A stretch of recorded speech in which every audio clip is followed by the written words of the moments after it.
Before the Fellowship was the greatest story you've never heard. I'm Dan. I'm Greg. I'm Cameron. Join us as we read and react to the Silmarillion by J.R.R. Tolkien. Last time, we concluded the Quenta Silmarillion. The Valar made final war upon Morgoth with aid of the Eldar and some men. The continent was badly misshapen. Mithros and Maglor each took one of the recovered Silmarils, but could not bear them. Mithros cast himself and one Silmaril into a gaping chasm, and Maglor threw his into the sea. Thus, the Silmarils found their final homes. Morgoth was sent to the timeless void, but the seeds of his evil persisted in the hearts of elves and men. Today we begin Akallabeth, the downfall of Númenor, which is found on page 259 of the second edition. It is said by the Eldar that men came into the world in the time of the shadow of Morgoth, and they fell swiftly under his dominion. For he sent his emissaries among them, and they listened to his evil and cunning words, and worshipped the darkness, and yet feared it. But there were some that turned from evil and left the lands of their kindred, and wandered ever westward. For they had heard a rumour that in the west there was a light which the shadow could not dim. The servants of Morgoth pursued them with hatred, and their ways were long and hard, yet they came at last to the lands that looked upon the sea, and they entered Beleriand in the days of the War of the Jewels.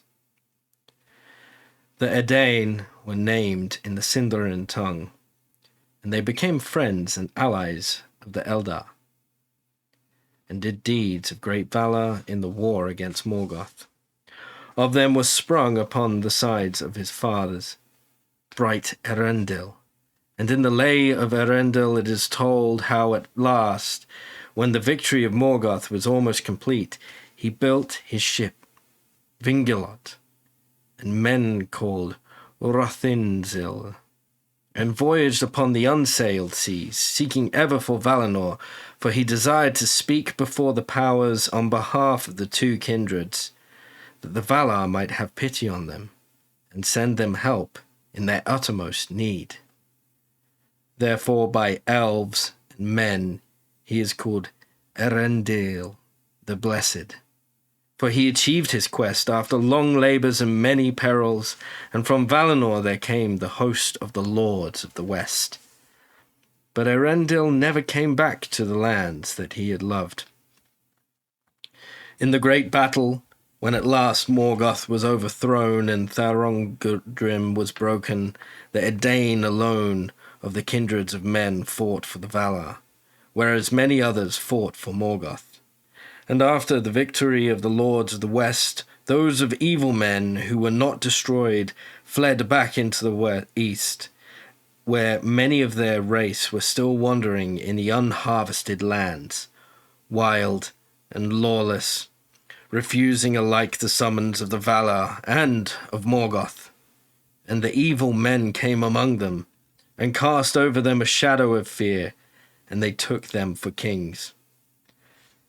Then the Valar forsook for a time the men of Middle-earth who had refused their summons, and had taken the friends of Morgoth to be their masters. And men dwelt in darkness, and were troubled by many evil things that Morgoth had devised in the days of his dominion, demons and dragons and misshapen beasts, and the unclean orcs that were mockeries of the children of Ilúvatar. And the lot of men was unhappy. But Manwë put forth Morgoth, and shut him beyond the world, in the void that is without. And he cannot himself return again into the world, present and visible, while the lords of the west are still enthroned. Yet the seeds that he planted still grew and sprouted, bearing evil fruit, if any would tend them. For his will remained and guided his servants, moving them ever to thwart the will of the Valar and destroy those who obeyed them. This the lords of the West knew full well. When therefore Morgoth had been thrust forth, they held council concerning the ages that would come after. The Eldar they summoned to return into the West, and those that hearkened to the summons dwelt in the Isle of Eressëa. And there is in that land a haven that is named Avalone, for it is of all cities the nearest to Valinor, and the tower of Avalone is the first sight that the mariner beholds when at last he draws nigh unto the undying lands over the leagues of the sea. To the fathers of men of the three faithful houses rich reward was also given. Eärendil came among them and taught them, and they were given wisdom and power and life more enduring than any others of mortal race have possessed. A land was made for the Eärendil to dwell in, neither part of Middle-earth nor of Valinor, for it was sundered from either by a wide sea, yet it was nearer to Valinor. It was raised by the Ossë out of the depths of the great water, and it was established by Aüle and enriched by Yavanna, and the Eldar brought thither flowers and fountains out of tall Eressëa. That land the Valar called Andor, the land of gift, and the star of Eärendil shone bright in the west as a token that all was made ready. And as a guide over the sea, the men marveled to see that silver flame in the paths of the sun. Then the Eärendil set sail upon deep waters, following the star, and the Valar laid a peace upon the sea for many days, and sent sunlight and a sailing wind, so that the waters glittered before the eyes of the Eärendil like rippling glass, and the foam flew like snow before the stems of their ship. So bright was Rothinzil that at the morning men could see it glimmering in the west, and in the cloudless night it shone alone, for no other star could stand beside it. And setting their course towards it, the Eärendil came at last over leagues of sea, and saw afar land that was prepared for them, Andor, the land of gift, shimmering in a golden haze. And they went up out of the sea, and found a country fair and fruitful. And they were glad. And they called that land Elena, which is starwards, but also Andúnië, which is Westernesse, and Númenor in the high Eldarin tongue.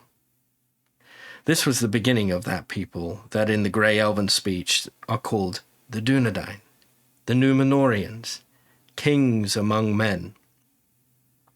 But they did not thus escape from the doom of death that Ilúvatar had set upon all mankind, and they were mortal still, though their years were long, and they knew no sickness, ere the shadow fell upon them. Therefore they grew wise and glorious, and in all things more like to the firstborn than any other of the kindreds of men. And they were tall, and taller than the tallest of the sons of Middle-earth, and the light of their eyes was like the bright stars. But their numbers increased only slowly in the land, for though daughters and sons were born to them, fairer than their fathers, yet their children were few. Of old, the chief city and haven of Númenor was in the midst of its western coasts, and it was called Andúnië, because it faced the sunset. But in the midst of the land was a mountain tall and steep, and it was named then Meneltarama, the pillar of heaven, and upon it was a high place that was hallowed to Ilúvatar, and it was open and unroofed. No other temple or fane was there in the land of the Númenoreans. At the feet of the mountain were built the tombs of the kings, and hard by upon a hill was Armenellos, fairest of cities, and there stood the tower and citadel that was raised by Elros, son of Eärendil, whom the Valar appointed to be the first king of the Dúnedain. Now Elros and Elrond, his brother, were descended from the 3 houses of the Edain, but in part also both from the Eldar and the Maiar, for Eärendil of Gondolin and Luthien, daughter of Melian, were their foremothers. The Valar indeed may not withdraw the gift of death which comes to men from Ilúvatar, but in the matter of the half-elven, Ilúvatar gave to them the judgment, and they judged that the sons of Eärendil should be given choice of their own destiny. And Elrond chose to remain with the firstborn, and to him the life of the firstborn was granted. But to Elros, who chose to be a king of men, still a great span of years was allotted, many times that of the men of Middle-earth, and all his line, the kings and lords of the royal house, had long life, even according to the measure of the Númenoreans. But Elros lived 500 years, and ruled the Númenoreans 400 years and 10. Thus the years passed, and while Middle-earth went backward and light and wisdom faded, the Dúnedain dwelt under the protection of the Valar, and in the friendship of the Eldar. And they increased in stature both of mind and body. For although this people used still their own speech, their kings and lords knew and spoke also the Elven tongue, which they had learned in the days of their alliance. And thus they held converse still with the Eldar, whether of Eressëa or of the west lands of Middle-earth. And the lawmasters among them learned also the high Eldarin tongue of the blessed realm, in which much story and song was preserved from the beginning of the world. And they made letters and scrolls and books, and wrote in them many things of wisdom and wonder in the high tide of their realm, of which all now is forgot. So it came to pass that, beside their own names, all the lords of the Númenoreans had also Eldarin names, and the like with the cities and fair places that they founded in Númenor, and on the shores of the Hither Lands. For the Dúnedain became mighty in crafts, so that if they had the mind they could easily have surpassed the evil kings of Middle-earth in making of war and the forging of weapons, but they become men of peace.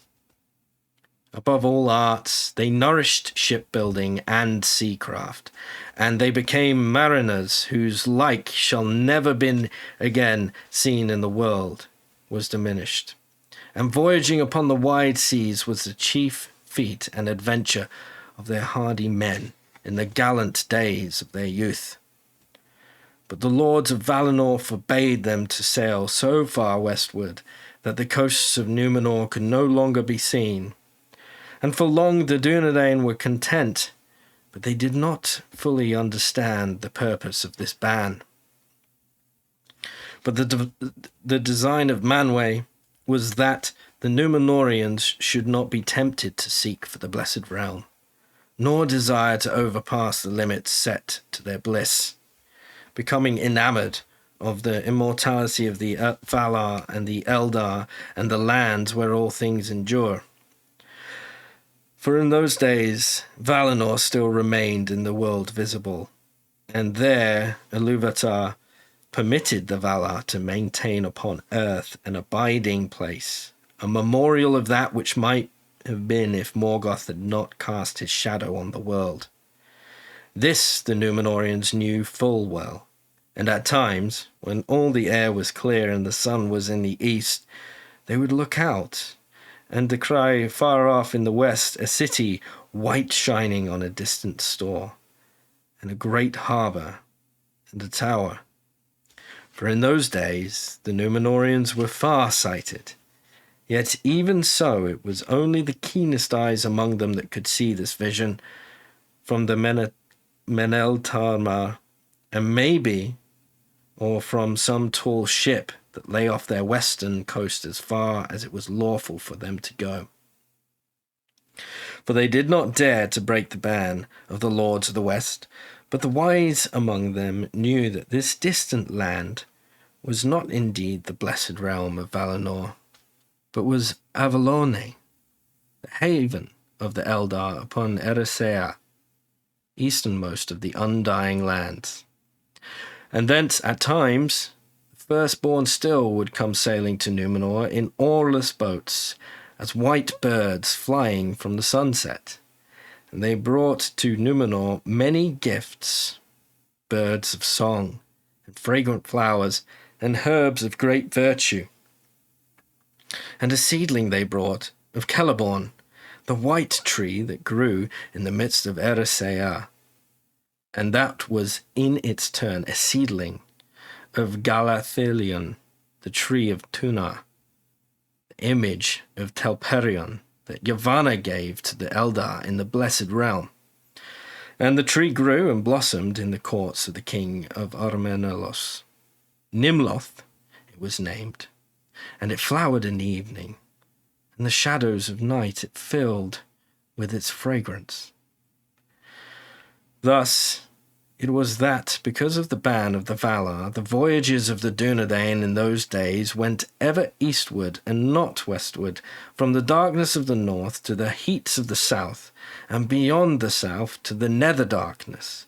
And they came even into the inner seas, and sailed about Middle-earth, and glimpsed from their high prows the gates of morning in the east. And the Dúnedain came at times to the shores of the great lands, and they took pity on the forsaken world of Middle-earth. And the lords of Númenor set forth against upon the western shores in the dark years of men, and none yet dared to withstand them. For most of the men of that age that sat under the shadow were now grown weak and fearful. And coming among them, the Númenoreans taught them many things. Corn and wine they brought, and they instructed men in the sowing of seed, and the grinding of grain, in the hewing of wood, and the shaping of stone, and in the ordering of their life, such as it might be in the land of swift death and little bliss. Then the men of Middle-earth were confronted, and here and there upon the western shores the houseless woods grew back. Men shook off the yoke of the offspring of Morgoth, and unlearned their terror of the dark. And they revered the memory of the tall sea kings. And when they had departed, they called them gods, hoping for their return. For at that time the Númenoreans dwelt never long in Middle-earth, nor made there as yet any habitation of their own. Eastward they must sail, but ever west their hearts returned. In summary, following the War of Wrath, many elves from Beleriand come to dwell on the Isle of Eressëa. Ossë and Aüle build a land for men between Hither Lands and Valinor, Númenor, Westernesse. The Dúnedain are a tall and strong people who live long lives and know not sickness. Their chief city is called Andúnië, and they are ruled for 400 years by Elros, son of Eärendil, who chooses the fate of men. The Dúnedain become mighty in craft, especially seacraft. The Valar forbid them from sailing so far westward that they can no longer see Númenor, and the Númenoreans obey. They travel often eastward to Middle-earth and help the men there, who are now feeble and broken, to order their lives. Yet they always return to the west.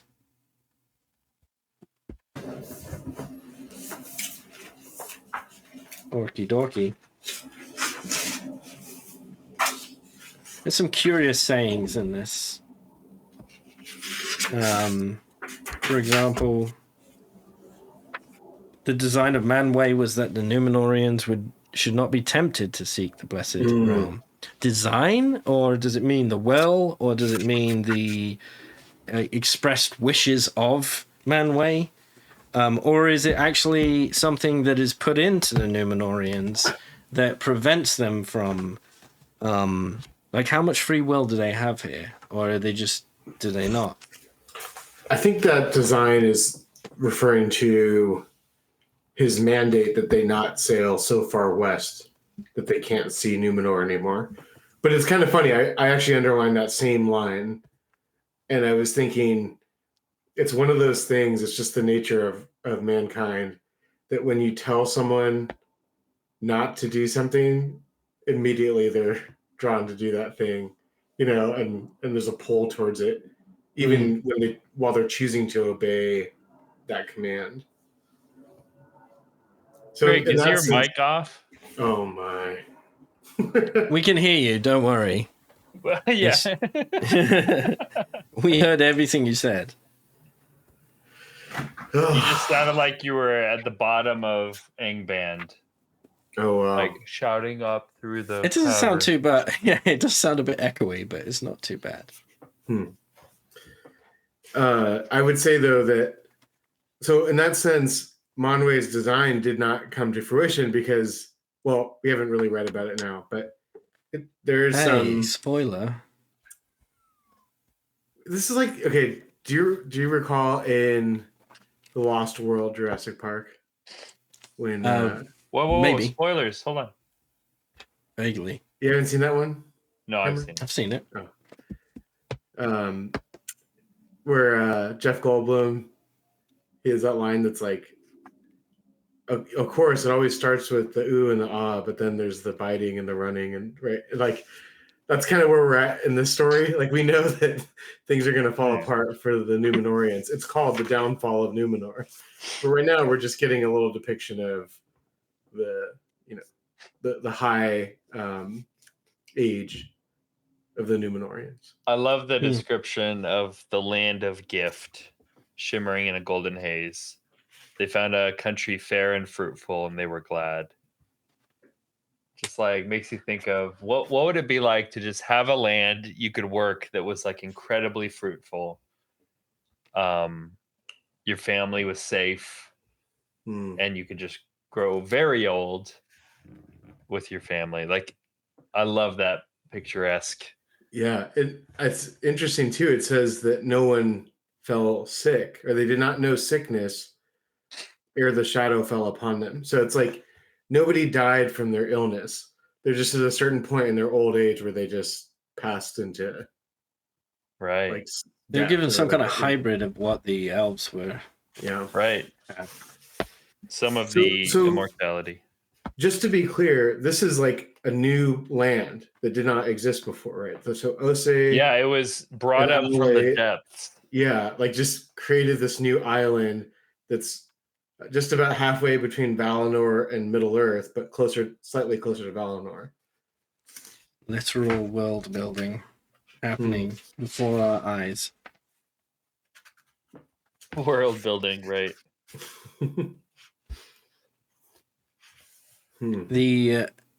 The imagery of the Númenorians like heading to the east and like landing on the shores and finding these like people there that are in need because they've been under the shackles of like Morgoth's terror, and they come and bring them gifts, wine and corn, and instruct them like how to do that themselves, and teach them crafts and show them how to like order their life, bring stability and peace back to them.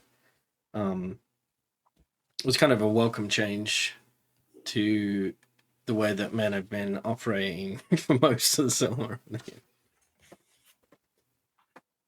Yeah, you're right. This does really echo the elves, because when man first arrived in Beleriand and encountered elves, it was the elves who kind of fostered them and were much, they knew these, like, it seemed like at that point the men were kind of these nomadic people that had kind of primitive technology and stuff, and the elves shared gifts with them and kind of brought them up.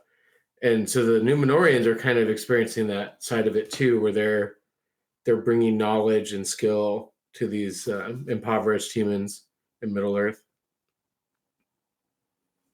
There's an unfinished tale, I believe. Yeah, I don't think it's in the few chapters we're reading, of a it's kind of a love story between a Númenórean and his wife, and the Númenórean just has to continue setting sail west. Like he has this desire to sail farther and farther, but the farther he sails, the longer he's away from home, and there's this conflict.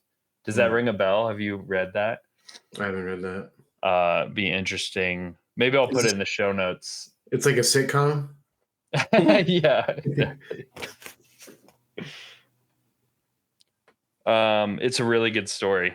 And it's interesting that we're just briefly going through the fall of Númenor, but then you have these tales that go much more focused in detail what was happening. Did you two finish the Rings of Power series? You watched the whole thing? Wasn't it just one season? Or as much as is available now? Yes. Yeah. Because doesn't it deal a lot with the Númenóreans? Yes. So I think there is some overlap in this story with what's depicted in the show. So I guess this will be a chance for you to kind of see how, and for any listeners too who haven't read this before, to see how this lines up with what ended up in the show. And I think visually it ends up pretty close. Yeah, if you're just like taking still shots from the show and making like a graphic novel, it's pretty good. Yeah. But because I was actually imagining it while we were reading it. I was imagining what I've seen and trying to I was trying to figure out, like, did they actually depict some of these like structures and lands? They get sort of like general world building things relatively. You know what would have been cool is this image in particular, because this is so beautiful. You have the Valar making what is a gift we can make, the faithful houses, the fathers of men who are loyal to us. What's the best island we can make them? And what they do is, in the middle of the island, they make this huge pillared place that at the peak is open and unroofed. And it's a place that's hallowed to Ilúvatar, the place for worship. That is so cool. Like, they build this temple basically at the peak. Yeah, it's very interesting because we haven't really heard anything that sounds like religion exactly, Right. or like worship, any kind of communal worship. Yeah, it's like people kind of invoke the Valar or Ilúvatar, and even they kind of swear their oaths to. Yeah, there's not religion as much as there's like stories and legends and loyalties and grudges, and it's just like a history basically. But yeah, that's a good point. This is the first, like, this is a temple. Right. One thing I wanted to point out, this is on 263. It says that part of the land was the seedling of Nimloth, which is a white tree. Yeah. It's from the fruit of Galathylion, the tree of Tuna. So I went back to kind of, we could be reminded of what that tree is. So apparently in the city of Tuna,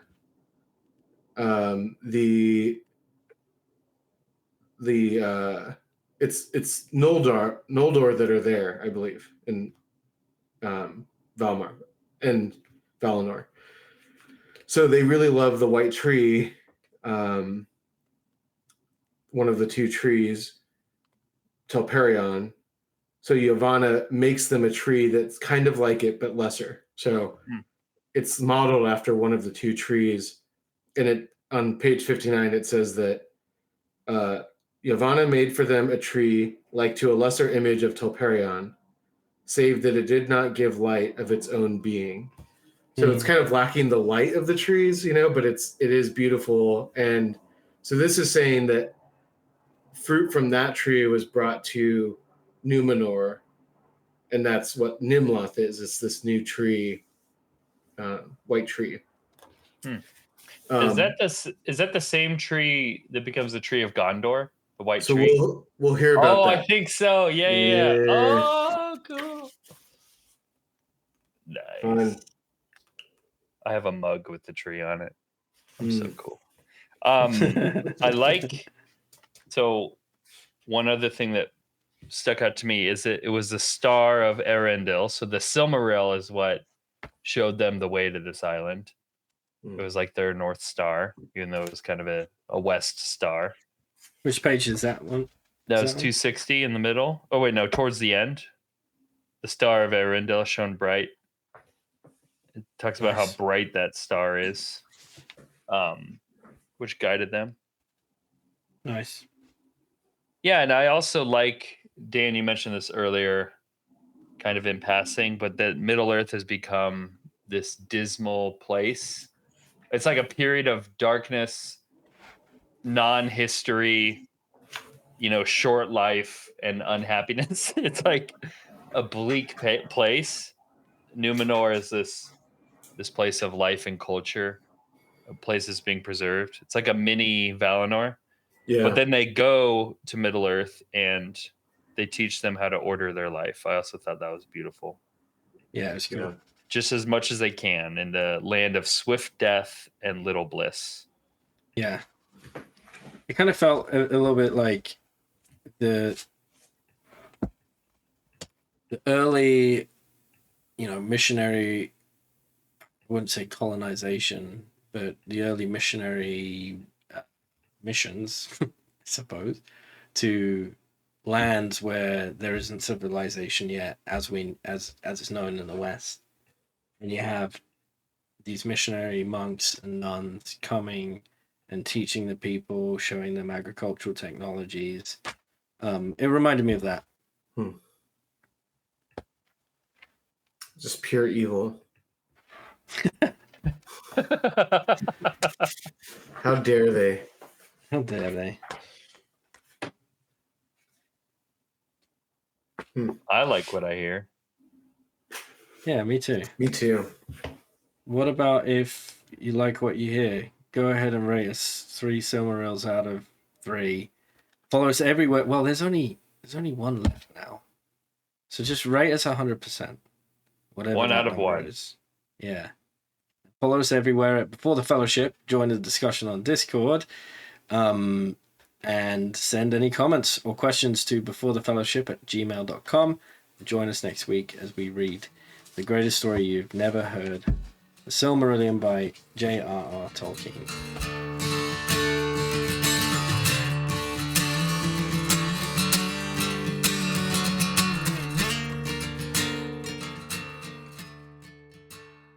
Dan.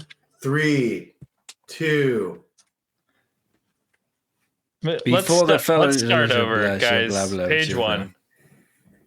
Page 1. We can do better. All right. Go back to the beginning.